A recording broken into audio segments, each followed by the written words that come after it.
Hi everyone, আমি Debrupa and welcome back to my vlog. আজকের ভ্লগটা ভীষণ স্পেশাল, আর সেটা তোমরা ভ্লগ দেখলে অবশ্যই জানতে পারবে। আর আমার ভ্লগে অনেক অনেক ভালোবাসা দিও। চলো শুরু করা যাক। সাজুগুজু করছি মানে তোমরা ভাবছো তো যে আবার get ready with me vlog কি না? না, একদমই না। আজকে সেজে গুজে যাচ্ছি একটা পুচকি একজনের সাথে দেখা করতে।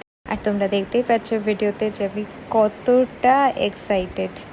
এবারে যখন কলকাতা গেছিলাম খুব কম টাইম ছিল হাতে, যদিও আমি তখন ভাবিনি যে আমি যেই সময় বাড়ি থাকবো তখনই আমরা গুড নিউজটা পাবো। আমরা আরেকটুখানি পরে এক্সপেক্ট করেছিলাম, কিন্তু লাকিলি সব কিছু ভালোই ভালোই হয়ে গেল। এখন অবধি তোমরা ভাবছো তো যে আমি এত কেন কথা বলছি, গুড নিউজটা কেন বলছি না তোমাদের সাথে। দাঁড়াও দাঁড়াও, গুড নিউজের জন্য তো আরেকটু ওয়েট করতেই হবে, তাই না?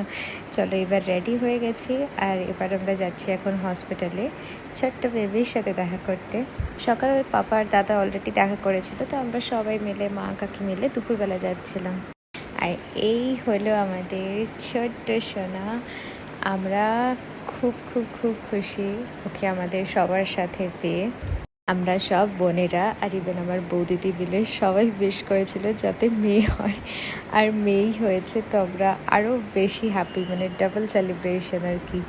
যেহেতু সেই দিনকেই হয়েছিল, তো হসপিটাল থেকে বারণ করেছিল আমরা যাতে ওকে দূর থেকে দেখি, আর খুব কম টাইমে দেখতে পেয়েছিলাম ওকে। এবার বাড়ি ফেরা পালা। আর চলো, আজকে ব্লগটা এই অবধি। ভালো লাগলে অবশ্যই লাইক, শেয়ার, কমেন্ট